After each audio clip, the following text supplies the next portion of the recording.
আসসালামু আলাইকুম প্রিয় বন্ধুরা, আজকে যে মোবাইলটা নিয়ে আসলাম চার্জে লাগাইলে 0.6 এমপি নিতেছে। হ্যাঁ, তো এটা মডেল হচ্ছে ভিভো Y02s।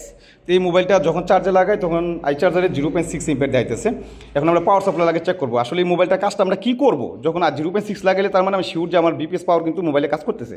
এখন আমি পাওয়ার সুইচ প্রেস করি, দেখেন পাওয়ার সাপ্লাইয়ে 0.4 আসতেছে। আবার যখন ছাইড়ে দিলাম জিরোতে চলে আসলো। আবার ট্রাই করি, দেখেন যখন প্রেস করলাম 0.4 ছাইড়ে দিলাম মানে জিরো চলে আসলো।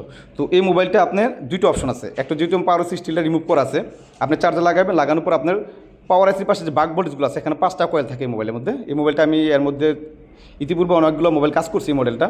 তো যে 5টা কয়েল থাকে 5টার মধ্যে 4টাতে আপনাকে ভোল্টেজ আসতে হবে। দেখেন এটা দেখলাম, এটা ভোল্টেজ আছে মানে 800।